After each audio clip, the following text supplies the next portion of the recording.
अस्सलाम वालेकुम, मैं शाहिद हुसैन हूँ। मेरा यूट्यूब चैनल देख रहे हैं। कराची में पैदर पे जब आग लगने के वाक़यात होते हैं तो पूरी इंतज़ामिया देखते हैं हम हिल जाती है, लेकिन जो कवानीन है बुनियादी तौर पर उस पर अमल दरामद नहीं होता। मैंने बुनियादी तौर पर ये सिलसिला भी इसलिए शुरू किया था कि लोग जो आगाही नहीं रखते, जिनको मालूमात नहीं है, तो उनको हम बुनियादी मालूमात से रोशनास कराएँ, उनको बताएँ कि उनके हकूक़ क्या हैं। और अदालतों में जब केस आते हैं तो उसके बाद फिर जो हुकूमत और उसके बाद फिर जो दीगर लोग दावे कर रहे होते हैं, क्या वो दावों में सदाकत होती है, नहीं होती। तो यकीनन लोगों को बहुत ज़्यादा फ़ायदा हो रहा है। और मुझे इस बात की खुशी है कि लोग जो है कानून और उसके बाद फिर उनके हकूक़ से मुतालिक जो चीज़ें ऐसी हैं जो पसपर्दा हो जाती हैं, टीवी पर नहीं देख पाते, तो वो मेरे यूट्यूब चैनल से उनको फ़ायदा हो रहा है और इस बात की खुशी है। आज ख़ास तौर पर इस वीडियो में हम आपके सामने चीज़ें रखेंगे कि कराची में जिस तरह आग के वाक़यात हो रहे हैं और उसके बाद फिर क्या ऐसे कवानीन मौजूद है कि आग लगने के वाक़यात की रोकथाम हो सके। इतने बड़े जो वाक़यात हो जाते हैं, ज़िंदगी से लोग जाने लोगों की ज़ाया हो रही हैं, उसके बाद अरबों रुपए का नुकसान हो जाता है, मईशत ठप हो जाती है। तो क्या इस तरह के वाक़यात होते रहेंगे और उस पर क्या कोई हुकूमत या दीगर इदारे हमारे जो मुतहरिक नहीं होंगे? इस सारी सूरत हाल आप तक पहुँचाने के लिए मेरे साथ अमीन अनवर मौजूद हैं। अमीन, आपका मैं यूट्यूब चैनल पर खुशामदीद कहता हूँ आपको। हम लोगों को आगाह करते रहें, बाखबर रखते रहें कि कराची में जिस तरह आग लगने के वाक़यात हैं उसमें हमारे बेशर इदारों की गफलत है।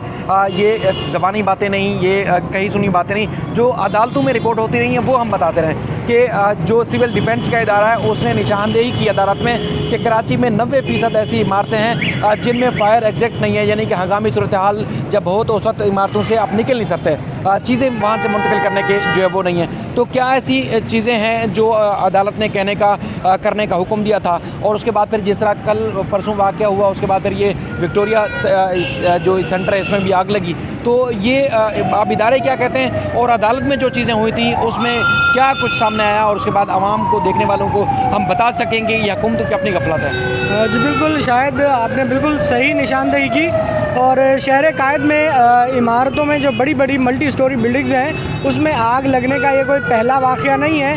इससे पहले भी बेशतर वाक़यात इसी साल की अगर बात करें तो उसमें भी मुतअद्दिद वाक़यात रूनुमा हो चुके हैं, जिसमें एक राउंड टाउन फैक्ट्री में आतिशज़दगी का वाक़या हुआ था। उसके साथ साथ जो माली नुकसान तो हुआ ही हुआ, वहाँ पे जानी नुकसान भी हुआ। 7 मज़दूरों की जो है वो जान चली गई, यानी कि उसके साथ अगर आप 7 ख़ानदान गए तो ज़्यादा बेहतर होगा, क्योंकि एक जो कमाने वाला फ़र्द चला जाए तो उसके बाद पूरी फैमिली जो है वो सफ़र करती है।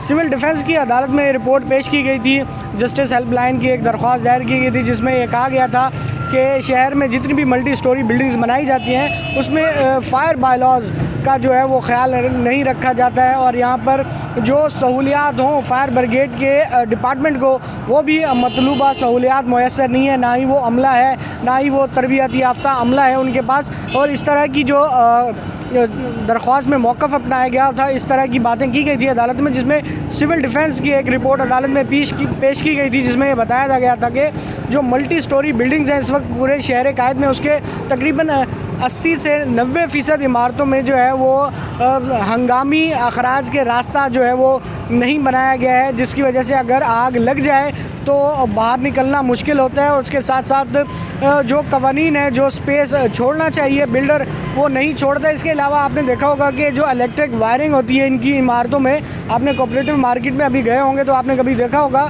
तो जो तारों का एक जाल है वो बिछा हुआ होता है, किसी को भी नहीं पता होता कि कौन सा तार कहाँ जा रहे हो। सूरत हाल में इस वेदर में जो है वो आतिशज़दगी के जो चांसेस हैं वो बढ़ जाते हैं। और महकमा फायर ब्रिगेड और इसके अलावा जो लेबर डिपार्टमेंट है, जो चेक करने वाले इदारे हैं, वो बिल्कुल भी चेक नहीं करते हैं, जिसकी वजह से इस तरह के वाक़यात में जो है वो तवातुर के साथ होते रहते हैं। और फायर जो बायलॉज़ हैं उस पर अमल दरामद ना होने की वजह से जो है वो इस तरह के वाक़यात आए रोज़ होते रहते हैं। और उस पर रोकने के लिए जो है वो अभी तक कोई ठोस हिकमत अमली गैर कानूनी तामीरात के हवाले से हम रोज़ रिपोर्ट करते हैं अदालतों में, रोज़ जिसमें अदालत किसी न किसी इमारत को तोड़ने का हुक्म देती है। तो ये आग लगने की जो वजह है बुनियादी तौर पर वो तो जो है ही है, लेकिन इस तरह की तामीरात की जो ज़िम्मेदार है वो फिर सिंध बिल्डिंग कंट्रोल अथॉरिटी ही हुआ। बिल्कुल, जिन इदारों का ये काम है, जिसमें सिविल डिफेंस है, लेबर डिपार्टमेंट है, SBCA, KDA, जो इन बिल्डिंग्स को जो है वो बाकायदगी से, जिनकी ज़िम्मेदारी है वक्तन फ़वक्तन चेक करना, और जब ये इमारतें तामीर होती हैं जो उनकी कोडल फॉर्मेलिटीज़ होती हैं जिसमें बिल्डिंग प्लान हो गया, उसका कंप्लीशन प्लान हो गया, इसके साथ जो दीगर कानूनी तकाज़े हैं वो पूरे करने के बाद बिल्डिंग जो है वो इस्तेमाल के काबिल होती है, जिसमें रिहाइश इख्तियार की जा सकती है, तो उसको जो है वो इख्तियार नहीं करते, जिसके बाद नज़रअंदाज किया जाता है। जो लीगल रिक्वायरमेंट होती हैं वो पूरी नहीं होती है और इमारत में बिल्कुल भी स्पेस नहीं होता कि एमरजेंसी की सूरत में लोगों को ना तो कोई आगाही दी जाती है और ना ही आग बुझाने वाले आलात जो हैं वो इस तरह नस्ब किए जाते हैं कि आग लगने की सूरत में वहाँ पे मौजूद शहरियों को क्या करना चाहिए। अगर आग लग जाए तो फौरी तौर पर जो फायर ब्रिगेड का अमला है उससे कितनी देर में पहुँचना चाहिए। तो इस तरह के जो फैक्टर्स हैं वो यकीनन उस पर अमल दरामद नहीं होता, जिसका नतीजा जो है वो लोगों को जानी और माली नुकसान की सूरत में उठाना पड़ता है। अमीन साहब आपका बहुत शुक्रिया। वैसे क्योंकि ये सूरत हाल सामने आ रही है, इससे जो हमारे इदारे हैं उनकी गफलत तो बिल्कुल वाज़ेह हो चुकी है, क्योंकि अदालत में जो चीज़ सामने आई थी उसमें नदीम अख्तर साहब एडवोकेट हैं, नदीम शेख साहब, उनकी दरख्वास्त पे खासतौर पर अदालत ने जो सिंध बिल्डिंग कंट्रोल अथॉरिटी को इस केस में फ़रीक बनने का हुक्म दिया था और फायर कानून बनाने के हवाले से पाबंद किया था कि तमाम जो मुख्तलिफ इदारे हैं जो बिल्डिंग प्लान की अप्रूवल देते हैं वो इस कमेटी में शामिल होंगे। और उसके बाद फिर जो इमारत की तामीरात हैं, ख़ासतौर पर अदालत ने पाबंद किया था कि जब तक बिल्डिंग प्लान की अप्रूवल नहीं होगी तब तक किसी भी बिल्डिंग को ना तो तामीर किया जाएगा, अगर तामीर हो चुकी है तो उसके बाद उसमें किसी को आबाद नहीं किया जाएगा। लेकिन उसके बावजूद हम देखते हैं कि रोज़ जो वो गैर कानूनी तामीरात के केसेस सामने आ रहे हैं और बेहंगम किस्म की तामीरात हो चुकी हैं। और उसके बाद फिर जब इमारतों में आग लग जाती है तो उसके बाद फिर ना सिर्फ माली नुकसान होता है बल्कि जानी नुकसान भी हो रहा है। हम अमूमी तौर पर देखते हैं सिंध असम्बली में या सूबाई वज़रा या पीपल्स पार्टी के जो रहनुमा है मुख्तलिफ औकात में अदालतों के हुक्मनामों के ऊपर तनकीद करते हो तो ज़रूर नज़र आते हैं, लेकिन अदालतों के हुक्म के से हट के जो इदारों के अथॉरिटीज़ के अपने कवानीन हैं उस पर जिन अफसरान ने जो अमल दरामद नहीं किया, जिस मुतल्लिका वज़ीर ने अमल दरामद किया नहीं किया, उसके खिलाफ ना तो महकमा जाती कार्रवाई का जो हमें सुनने को मिलता है, ना ही उनको इमारतों से जो ओहदों से फारिग किया जाता है, ना ही उनके खिलाफ कोई कानूनी कार्रवाई की जाती है। लेकिन जब अदालत इस तरह गैर कानूनी तामीरात या गैर कानूनी जो काम हो रहे होते हैं उस पर उसके खिलाफ हुक्मनामा जारी करती है तो उसके बाद फिर जो जज्बाती अंदाज में अवाम की हमदर्दियाँ लेने के लिए जो मुख्तलिफ पार्टियों की खासतौर पर पीपल्स पार्टी की जो क़यादत है वो तकरीर तो ज़रूर करती है कि अदालत के हुक्म पर जो अमल दरामद हम नहीं करेंगे, हम लोगों को बेघर नहीं कर सकते, उनके घरों से उनके सरों से छत नहीं छीन सकते। लेकिन इस तरह के जो अरबों रुपए के नुकसान हो रहे हैं उनके ज़िम्मेदारों का ना सिर्फ खुद तयन करते हैं, ना उनको कैफर किरदार तक पहुँचाते हैं और ना ही ये जो गैर कानूनी काम है उसकी मज़ीद रोकथाम की जा रही है। अगर अदालत हुक्मनामा जारी करती है तो उसके खिलाफ फिर इस तरह की बातें करते हुए सामने आते हैं कि उन पर अमल दरामद नहीं करेंगे। अब जो अदालत ने हुक्म दिया था आज भी इस तरह गैर कानूनी तामीरात जो है वो पूरे शहर में जारी है, जैसे मोहम्मद अली मदर साहब ने पाबंद किया था जब उनके अदालत में केस ज़ेर समाअत था कि फायर लॉज बनाए जाए, कमेटी बनाई जाए और कवानीन बनाने के बाद जो है वो अमल दरामद भी किया जाए और उसके बाद फिर रिपोर्ट्स अदालत में जमा कराई जाए। अब तक उस पर अमल दरामद हो रहा है और जैसे मोहम्मद अली मदर साहब की तो सुप्रीम कोर्ट में एलिगेशन हो चुकी है, सुप्रीम कोर्ट चले गए, लेकिन आज तक वो केस भी अब दब गया है। नदीम अख्तर शेख साहब ने अब वादा किया है कि चूँकि ये दो वाक़यात एक साथ हुए जिसमें अरबों रुपए बल्कि खरबों रुपए की मालियत का नुकसान हुआ है और ताजिर जो कि जिनकी एक ज़िंदगी भर का सरमाया था, जिसमें शहर कायद को पूरे पाकिस्तान को सरमाया यहाँ से मिलता था, अब उनके ना सिर्फ अपने चूल्हे ठंडे हो गए हैं बल्कि उस मैशियत को भी नुकसान हो रहा है, ताजिरों का बेहद नुकसान हुआ है। और ये भी इस बात का भी खदशा किया जा रहा है, बल्कि जो फायर ऑफिसर हैं उन्होंने भी इस बात की ख़ास तौर पर उन्होंने खदशे का इजहार किया है कि शायद आग लगी नहीं बल्कि लगाई गई है, क्योंकि बैक वक्त जो मुख्तलिफ इमारत के हिस्सों में आग लगी है तो जो कोऑपरेटिव मार्केट है उससे लग रहा है कि आग ये लगी है, क्योंकि उनकी महारत है कि आग जो है एकदम फैलती नहीं है, यानी कि एक जगह लगती है तो उसके बाद फैलती है, लेकिन बैक वक्त मुतअद्दिद जगहों पर जब आग लगी तो इसका मतलब ये है कि आग लगी नहीं लगाई है, बल्कि मामलों को तहकीकात होनी चाहिए, आला सतह पर तहकीकात होनी चाहिए और अगर गैर कानूनी तामीरात इसमें साबित हो जाएँ जो ज़िम्मेदारान हैं उनके खिलाफ कार्रवाई भी होनी चाहिए। ये इंतहाई अहम अपडेट सीन जो कि मैंने आपके सामने रखी, जो एक फ़ायर का निज़ाम है, आग बुझाने के जो आलात हैं निज़ाम है वो भी ना होने के बराबर थे। कराची में वज़ीर-ए-आज़म पाकिस्तान की हिदायत के ऊपर तकरीबन 50 गाड़ियाँ तो दी गई हैं, लेकिन वो भी अब कारामद जो है अब तक सामने नहीं आ सकी हैं। अब देख रहे हैं आज भी हम यहाँ से देख रहे हैं कि मुख्तलिफ जो ताजिर हैं जिनका सामान बचा कुचा जला हुआ है वो उसको मुंतकिल कर रहे हैं। इसी तरह कोऑपरेटिव मार्केट के ताजिर भी जो है वो बेहाल हो चुके हैं, निढाल हो चुके हैं, मुतालबा कर रहे हैं तहकीकात की जाए और कंपनसेट किया जाए इन मुतासरीन को जो कि बिज़नेस का जिनका बिज़नेस जो है इन इमारतों में तबाह हो चुका है। मज़ीद भी इस सिलसिले में अपडेट करते रहेंगे। नदीम अख्तर शेख साहब जो है उन्होंने वादा किया है कि वो सिंध हाई कोर्ट में दरख्वास्त दायर करेंगे, इसलिए मैं खुद आया विक्टोरिया मार्केट में रकम में आप देख रहे हैं कि आप तक असल हक़ाइक़ पहुँचाऊँ कि बुनियादी वजह क्या है। 90% इमारतें गैर कानूनी हैं या उनके अंदर फायर एग्जैक्ट ही नहीं है, तो खुद आप देखें कि कितना जानों के लिए एक ख़तरनाक है, यानी कि बम के ऊपर इमारतें रखी हुई हैं। कभी भी कोई हादसा होगा तो बहुत बड़ा नुकसान हो सकता है। जिस तरह आपने बल्दिया फैक्ट्री और आपने खुद देखा कि महरान टाउन फैक्ट्री के अंदर दर्जनों जानें ज़ाया हो गई और आज तक कवानीन पर अमल दरामद नहीं हो रहा। ये बताएं, 4 दिन से एहतिजाज भी कर रहे हैं, तहकीकात में क्या हुआ? कुछ मुआवजा? 5 दिन हो गए, हम लोग रोडों पे बैठ गए, रोडों पे आ गए, कुछ भी कोई हुकूमत वाला के कोई अफसरान कोई नहीं आया, वजीर वगैरह।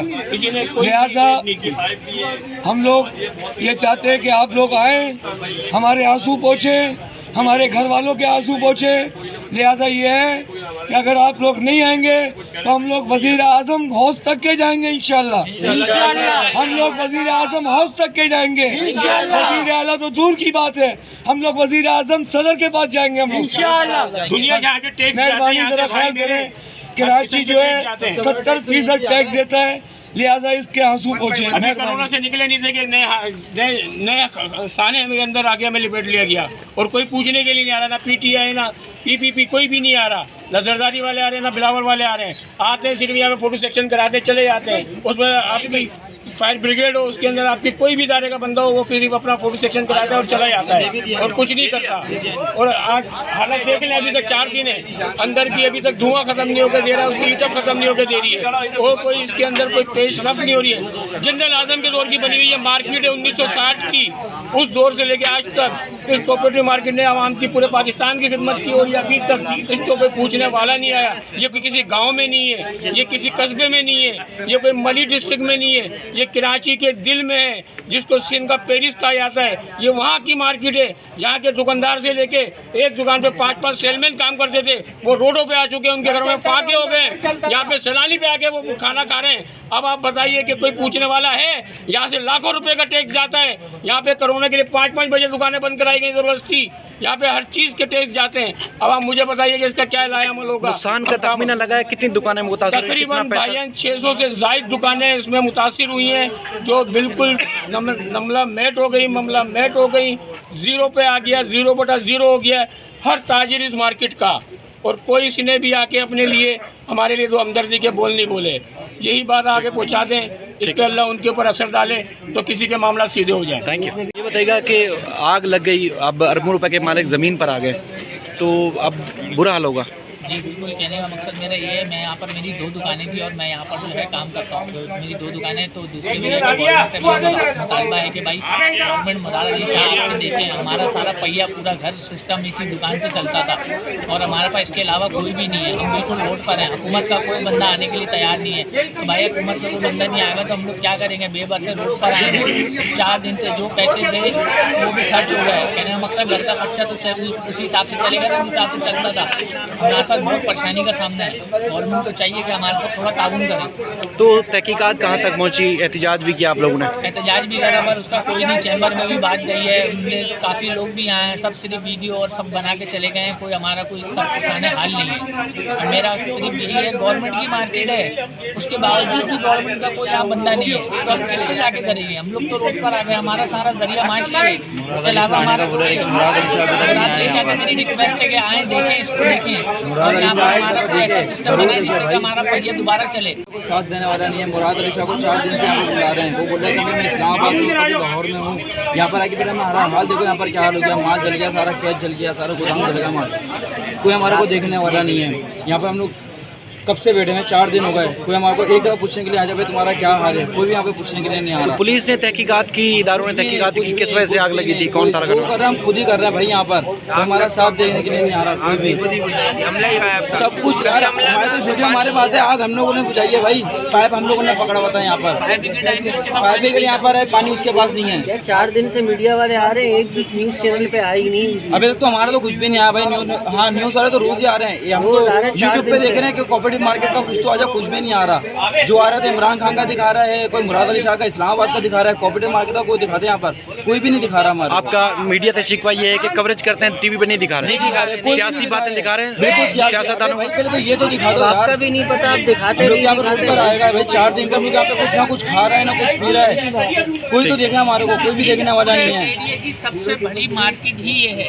पूरे कराची के अंदर कोई भी कपड़े की सबसे बड़ी मार्केट कोई भी नहीं थी। इसका सबसे बड़ी मार्केट है। इसका सारा ताजिर सब मुतासिर हो गया। चुपकर लोगों का करोड़ों रुपए का माल है, करोड़ों रुपए कैश जल चुके हैं, पर कोई पुरसाने हाल नहीं है। हम लोग का इस मार्केट में दुकानों के अलावा कोई कुछ नहीं था। जो दाल रोटी जरिया मारता वो सब यही था हमारा। सदर कोऑपरेटिव मार्केट की तकरीबन 600 से ज़्यादा दुकानें मुतासर हुई हैं, जिसमें अरबों रुपए का नुकसान हुआ है। इसी तरह ताजिर तकरीबन 5 रोज़ से सरापा एहतिजाज हैं, लेकिन सूबाई हुकूमत की जानिब से अब तक कोई ना तो मदद के लिए आया है और ना ही मुआवजा देने की यकीन दहानी कराई गई है। अब मज़ीद भी इस सिलसिले में जो भी तफसीलात होंगी आपके सामने रखते रहेंगे। अपना ख्याल रखिएगा। अल्लाह हाफ़िज़।